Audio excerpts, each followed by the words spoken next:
Okay, I meant to do this a couple of weeks ago, but there's a guy called Boovy on the kickoff. He's a Manchester City fan, and he made a statement. He was talking about there's no good footballers anymore. Does that sort of affect, or he was talking about world-class footballers, and he wasn't talking about the Ronaldos and the Messis and the Mbappe's and that. He's talking about a very specific scenario where every team used to have a bunch of players that were good.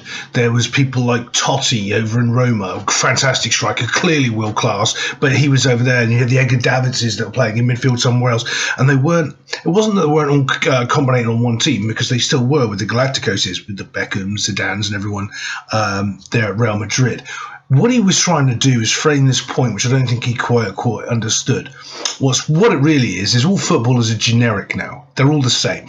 So if you take Man City, for instance, Boovy's club, all the players in that team, whether they're world class or not, are all the same. They all play in the same positions, the same roles, and the same sort of scenarios. They're all wide strikers. They're not strikers. They're not midfielders. They're either a defensive midfielder or these one and the two up front pivot, pushing pivot type players that run and do certain tasks, but they're all the same. You can take Raheem Sterling out or put in Riyad Mahrez or Jack Grealish, and they're the same. It's not saying that they're not world class and great level of players, but there's no real difference to having any of one of those on the field or not. They just kind of all do the same task and the same ability as they all run around.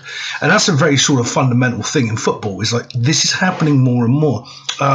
Those great centre-backs, they're disappearing. They're all supposed to be ball-playing centre-backs. This rough and tumble centre-back who doesn't take any crap, they're all sort of drifting out of the game.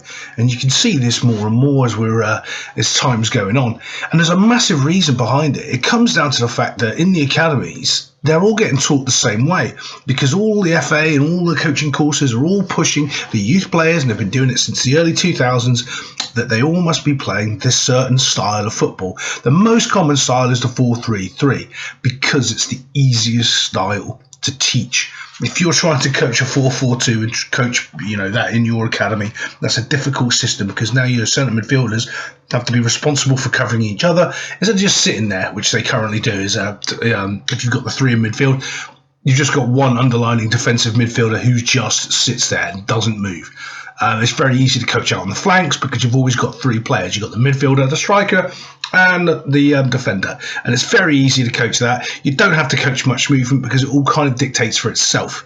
And that's what's transitioning now into the modern game. And Boovy was hitting on that point. He was trying to sort of say it in a Boovy-ish way, that, well, where have all these good players gone? Well, there aren't any. And it's going to come more and more apparent is when you've got the system is what's being played and the players play around that now. You don't have great players. You have the system, and you either fit in the system or you don't. I'm going to talk more on this a little bit, and I'll probably do a couple of videos on it, because it's the reason why clubs like Manchester United have fallen away, because they were coaching players, and their system isn't ingrained through their club anymore. The system wasn't a system. It was a guy who was picking and choosing what they needed to do to beat certain opponents, and a style of play. The style of play wasn't a system. It was a style, and people played with that style. And they were all different types of players and different levels of players, but they played with a style, and it's different than a system. And you're finding out more and more now that it's more about the system, because the coaches that are coming in, the Peps of this world, that's what that guy just got fired from Leeds, was named Bielsa. They're all trying to play this hipster, ticky-tacky type football and trying to run around and do this, and everyone is trying to do it. What that's cut out is dirty, gritty midfielders, tackling, ball-winning midfielders. They're gone. You might find one, but it's not the rule. You go through, it's always, we've got a defensive midfielder, this is his job, this is where he sits, he reads the game, he intercepts the pass, he shuts down the ball before it happens, and he starts the attack. And then when the rotation of the ball comes in, it goes around the centre-back, and it's all the same.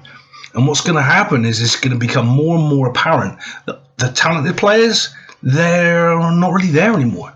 I mean, I'm not saying that they won't be super fast and be able to beat you 1v1 and do whatever. I mean the game changers, those ones that when the chips are down, something just happens and it goes on. Like, let's just take two players right now in the modern game, Mo Salah and Man City midfielder Kevin De Bruyne. Both of them were at Chelsea, but they didn't fit into the system. They were both kicked out of the club, moved on because they weren't good enough. Now, arguably, both of them the two best players in the world, because in the next system, they fit in perfectly. So it's more and more about the system and less about how good the player is. And that's, there's going to be a change in football in the next 10 years. And it's this cycle is going to get bigger and bigger, and you're going to see a little bit more of it. It's going to be an interesting thing to follow, but it all stems down from the youth movement, and people haven't sort of picked up on this yet. And I'm going to do a little bit of what I would do when I'm doing a proper coaching course and teaching people over a 5-day period. I'm going to consolidate some of that stuff down into a couple of little sessions and try to talk about it.